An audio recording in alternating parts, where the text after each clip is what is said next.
Word है Latin का, वहाँ से इसका मतलब वही होता है पूरा। कोई भी चीज़ पूरी हो तो उसे हम इस से डिनोट कर सकते हैं, जालिद। सेट ऑफ नेचुरल नंबर्स बता ही दिया, सेट ऑफ डब्ल्यू वो बता ही दिया है, बहुत सारे सेट्स को बता दिया है, ये काउंटेबल होते हैं ये भी बता दिया है। अब स्पेशल सेट्स की कैटेगरी में मैंने बात कर ली। अब रिप्रेजेंटेशन ऑफ सेट्स आगे आते हैं। तो रिप्रेजेंटेशन ऑफ सेट्स में सेट बिल्डर जो मैंने पहले से बता रखे हैं आपको, तो सेट बिल्डर फॉर्म में क्या होगा, मैं methods to write a set वो भी फटाक से डिस्कस कर देता हूँ। Methods to write a set, क्या होता है किसी सेट को राइट करने का मेथड? तो किसी सेट को राइट करने का मेथड होता है कि पहला सेट बिल्डर फॉर्म मैंने पहले से डिटेल में कलेक्शन में डिस्कस किया है, सेकेंड लेक्चर आई थिंक पड़ेगा। सेट बिल्डर फॉर्म और दूसरा roster form.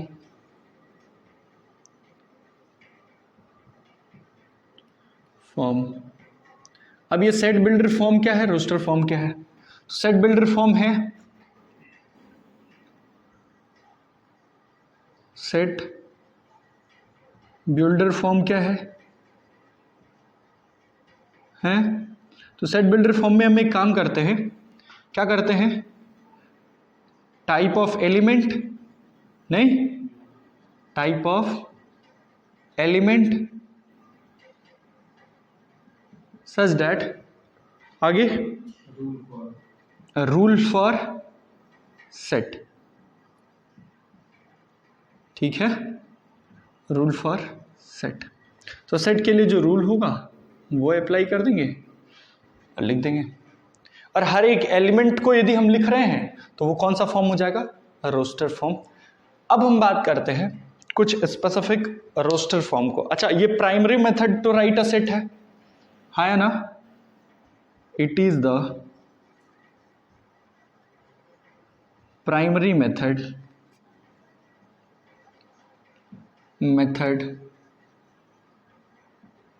To write a set. Clear है क्या, कोई दिक्कत? अच्छा, अब आगे बात करते हैं रोस्टर फॉर्म की, जिसमें थोड़ा सा ऑफन कंफ्यूजन रहता है लोगों को कि जैसे कर्ली ब्रैकेट के अंदर ही लिखते हैं ऐसा कुछ, तो वो थोड़ा सा कंफ्यूजिंग है, पर उसको समझते हैं अच्छे से क्या है वो। तो रोस्टर फॉर्म को अब हम पढ़ेंगे। सेट बिल्डर फॉर्म में जो था बताने के लिए मैंने पूरी चीज़ें बता दी हैं। सेट बिल्डर फॉर्म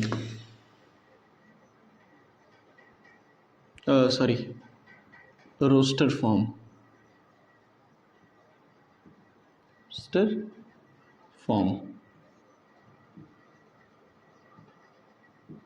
है ना, ठीक। रोस्टर फॉर्म, अब हमारे पास क्या है रोस्टर फॉर्म में है कि हम हर एक एलिमेंट को लिख पाएंगे। अच्छा, एक आप बात बताइए कि हम हर एक एलिमेंट को लिख कब सकते हैं, हर एक एलिमेंट को लिख कब सकते हैं? इफ एलिमेंट्स आर डिस्क्रीट, यदि एलिमेंट डिस्क्रीट है, डिस्क्रीट का मतलब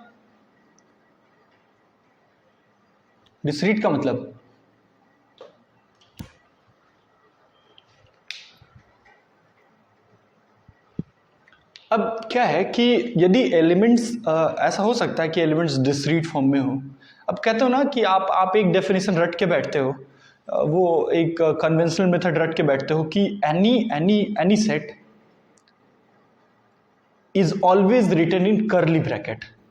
वो एक डेफिनेशन सुन के आपने रखा होता है कि any set is always written in curly bracket, elements are written in curly bracket. भैया ये जरूरी नहीं है। पहली बात हम आपको बता दें, कर्ली ब्रैकेट के अंदर हम हमेशा सेट बिल्डर वाले फॉर्म को लिखते हैं। सेट बिल्डर वाला फॉर्म क्या होता है? जिसमें type of element such that type of rule for collection या रूल फॉर सेट्स लिखा जाता है।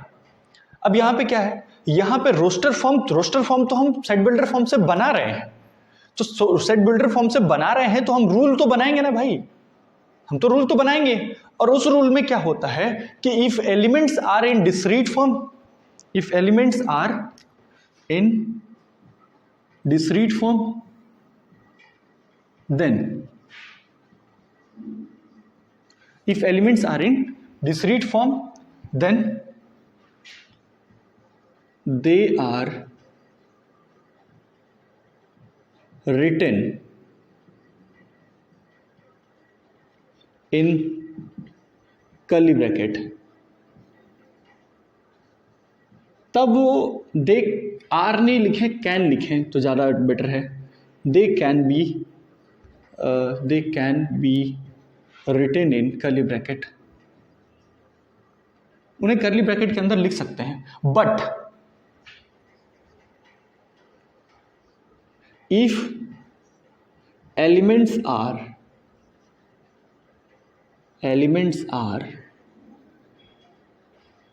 in continuous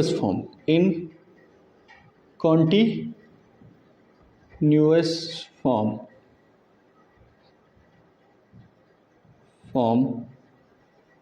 then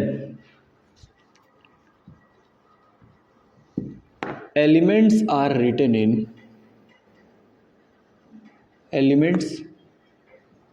can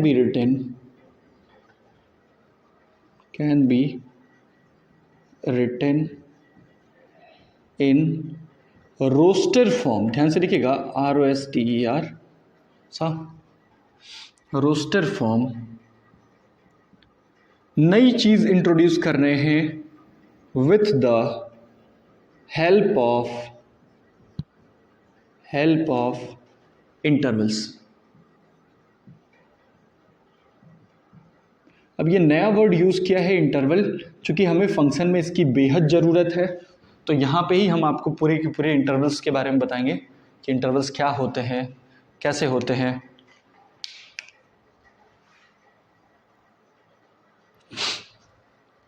अब एक काम करते हैं कि रोस्टर फॉर्म में यदि कॉन्टिन्यूअस एलिमेंट्स को रिप्रेजेंट करना है तो हम कहेंगे कि भैया इंटरवल्स के हेल्प से कर लेंगे, और यदि डिस्क्रीट को ये करना है तो ठीक, तो चलते हैं। अब एक काम करते हैं, कॉन्टिन्यूअस का मतलब आपको थोड़ा बहुत डाउट हो सकता है, तो चलिए कॉन्टिन्यूअस की डेफिनेशन लिख देते हैं।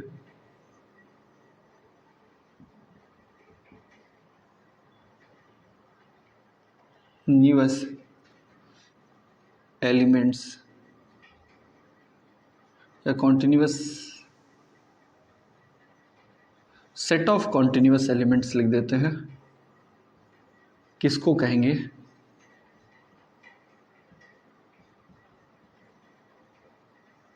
न्यूअस elements.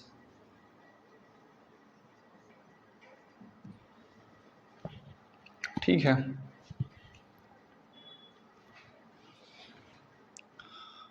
a set is said to be continuous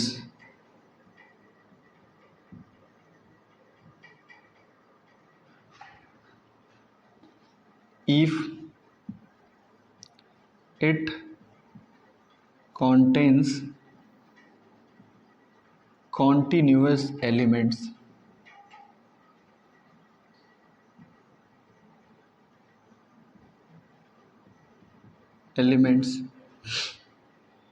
said to be continuous if it contains continuous element। if a set contains element from A to B, then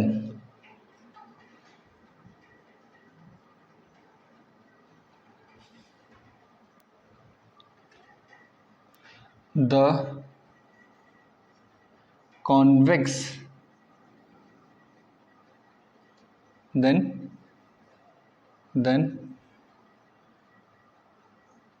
they, if a set contains element from A to B, then it is called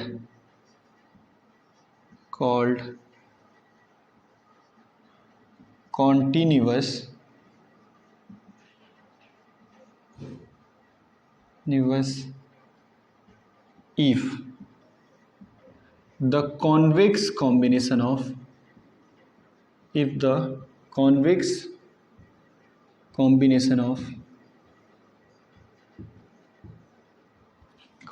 of A and B belongs to the set.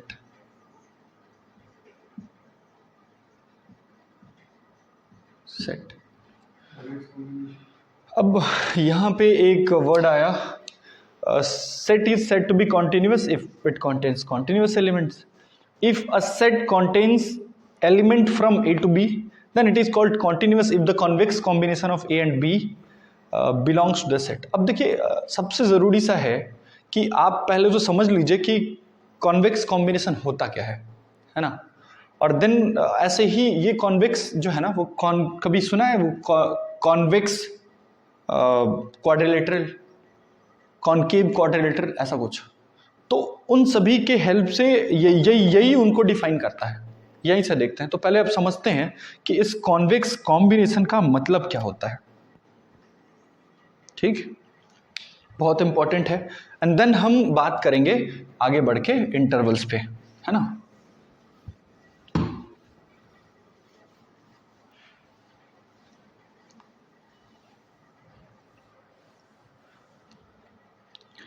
Convex combination,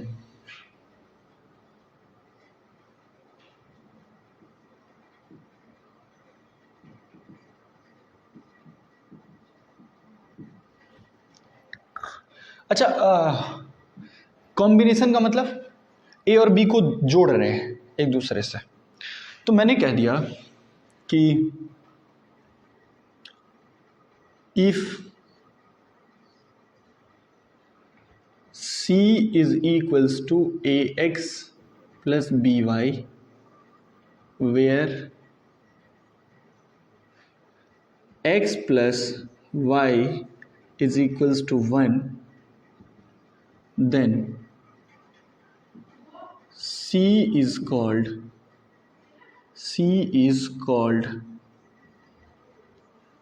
convex combination of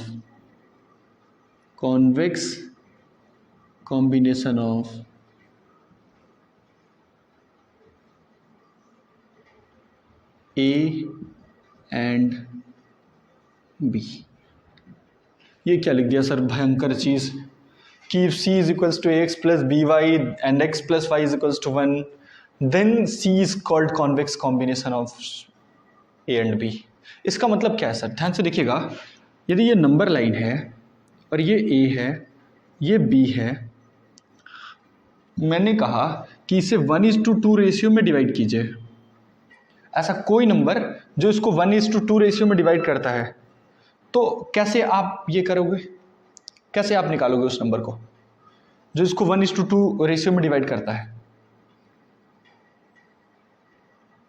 internally, not externally. 1 into B plus, तो 1 into B plus 2 into A divide by 1 plus 2, यही होगा। हाँ या ना, clear है क्या, कोई दिक्कत? अच्छा, इसे हम क्या लिख सकते हैं, 1/3 B प्लस 2/3 A लिख सकते हैं, लिख सकते हैं C। अब क्या पता लग रहा है कि 1/3 और 2/3 इन दोनों का जो सम है हमारे पास वो क्या आ रहा है, C। और C क्या है, A और B के बीच का नंबर है। हाँ या ना, there always exist some c which is the linear convex combination of this. यहां पे देखिए a plus x plus y का जो सम है वो 2/3 आ रहा है, 1 आ रहा है कि नहीं आ रहा है?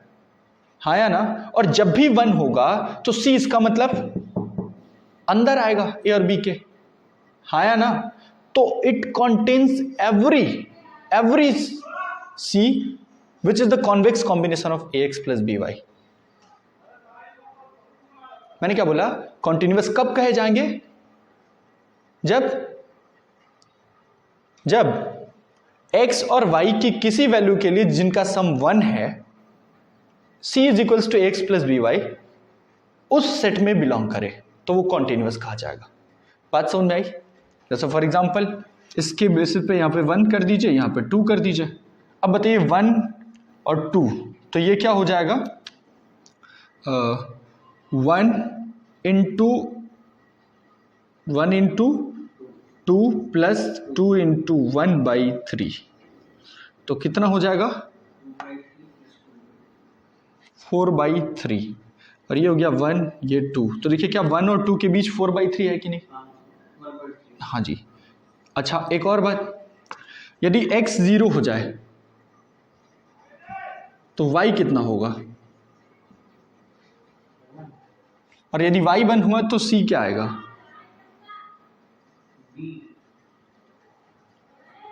हाँ या ना? अच्छा वैसे ही x को 1 ले लिया, y को 0 ले लिया, c a आ गया। मतलब क्या है? एंड पॉइंट को भी रखा रहा है साथ। क्लियर है क्या? हाँ या ना?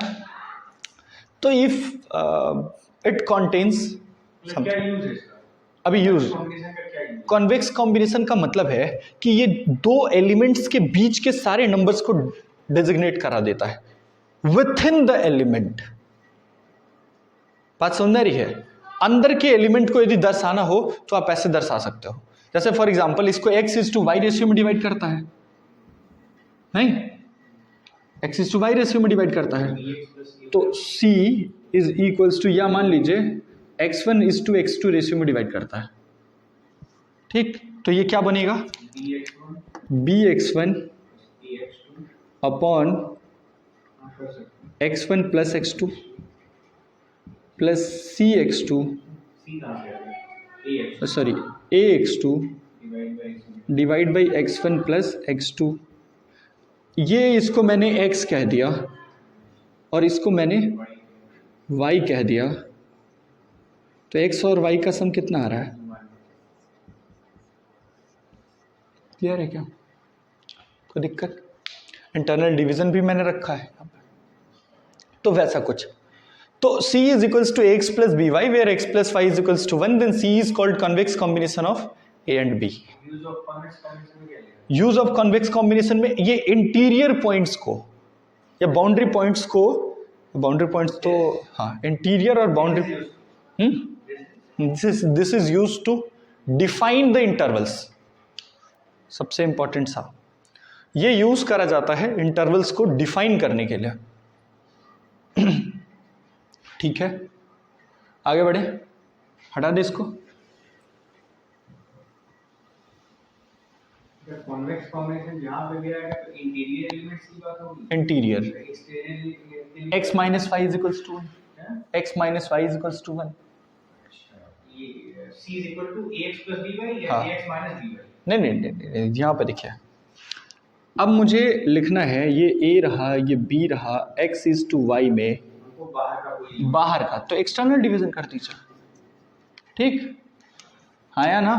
तो ay plus ay minus b x upon x y minus x, या sorry x minus y, b x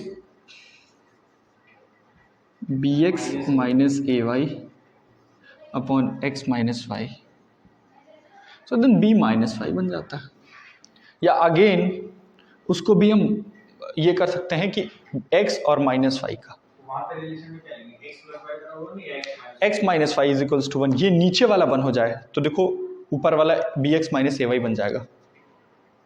बात समझ में आ रही है? हाँ या ना? तो उसको कॉन्केव कॉम्बिनेशन हाँ, उसको कॉन्केव कॉम्बिनेशन बोलेंगे, अभी बता रहे हैं। देखिए, तो ये बात समझ में आ गई कि मतलब it is use to designate क्या, इंटीरियर पॉइंट्स। अच्छा एक बात बताइए, आपने वो देखा होगा ना, वो क्या बोलते हैं उसको, क्वाड्रिलेटरल देखा होगा। तो क्वाड्रिलेटरल में क्या होता है, दो टाइप के क्वाड्रिलेटरल डिस्ट्रीब्यूट किया जाता है, कॉन्वेक्स एंड कॉनकेव। तो कॉन्वेक्स क्वाड्रिलेटरल क्या होता है?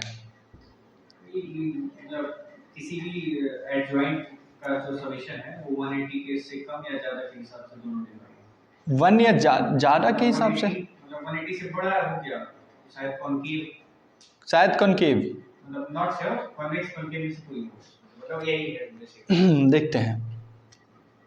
कॉन्वेक्स का मतलब अभी मैंने बताया, क्या बताया कि टू पॉइंट्स की मैपिंग कराए तो जो लाइन बनेगी वो उस सेट के अंदर ही रहनी चाहिए, यही तो मैंने बताया, सेट के अंदर ही रहनी चाहिए। तो हम दो क्वाड्रिलेटरल बना रहे हैं आपको,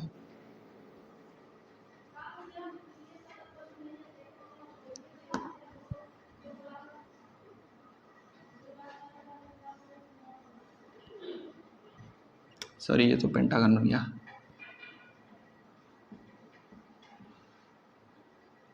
तो हो गया यहाँ समझा।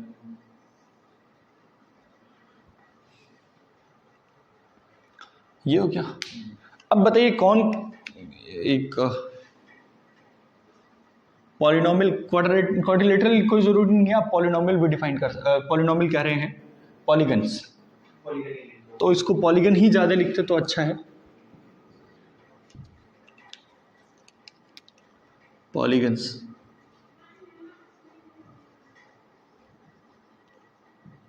तो पॉलीगन्स में क्या है, जैसे मैंने ये भी बना दिया ऐसा, ये चेयर बोट वाला स्ट्रक्चर पढ़ा था ना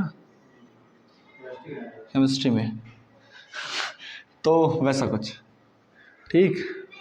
ये सर्कल, अब बताइए कौन कॉन्वेक्स है कौन कॉनकेव है, which is not convex, concave. कैसे पता करेंगे, दो पॉइंट्स उठाएंगे, उनको मिलाएंगे एक दूसरे से, तभी तो कॉन्वेक्स कॉम्बिनेशन बनेगा। और यदि कॉन्वेक्स कॉम्बिनेशन पूरा का पूरा फिगर के अंदर लाई करता है, मतलब सेट के अंदर लाई करता है, कॉन्वेक्स है, तो ये है कि नहीं। कहीं दो पॉइंट लीजिए, कहीं दो पॉइंट लीजिए, मिला दीजिए, ये पूरा का पूरा अंदर लाई कर रहा है, ये कहाँ गया, कॉन्वेक्स क्वाड्रिलेटरल, कॉनकेव, ये भी कॉनकेव है, हाँ कॉनकेव क्वाड्रिलेटरल, ये कॉनकेव पॉलीगन, ठीक है। ये इन भाई साहब का क्या ख्याल है, इनका कन्वेक्स है, कन्वेक्स है।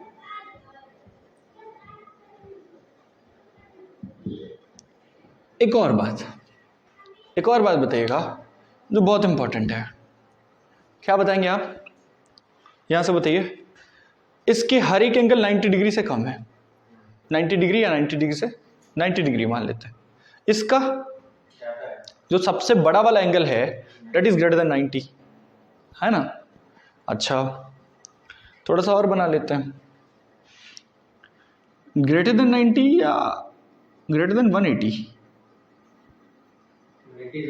इंटीरियर एंगल ना, तो इंटीरियर एंगल 180 से ज्यादा है, इसका मतलब क्या है, कॉनकेव में इंटीरियर 180 से ज्यादा होगा, कॉनकेव हुआ तो इंटीरियर एंगल जो होगा at least one interior angle should be greater than 180, हाँ या ना। अब आप बात करिए, एक बहुत स्पेसिफिक चीज है कि यदि हम हर एक पे टेंजेंट ड्रॉ करें, हर एक पे आप टेंजेंट ड्रॉ करो, ये टेंजेंट हो गया यहाँ पे, इस पॉइंट पे टेंजेंट ड्रॉ कर दो। ठीक, तो ये दो पॉइंट्स के बीच का क्या है, दो पॉइंट्स के बीच का, या दो पॉइंट्स के बीच का एंगल ही तो है, हाँ या ना? लो भैया, इस पे तो इनफाइनाइट पॉइंट्स हैं, और दो पॉइंट्स के बीच का एंगल कैसे लिखेंगे? जो दो साथ वाले पॉइंट्स हैं उनके बीच का मैं एंगल पूछूं, एंगल कितना है? एकदम साथ के point। हाँ, एकदम जस्ट मैं हूं और यहां पे जस्ट वाला टेंजेंट दो पास वाले पॉइंट पे, ऐसे तो पॉइंट मिलेगा नहीं। लेकिन सोचिए जो वर्चुअल है, हम उसके बारे में भी कह रहे हैं कि उन दोनों पॉइंट्स पे यदि आप देखते हो तो जो एंगल बनेगा दैट विल बी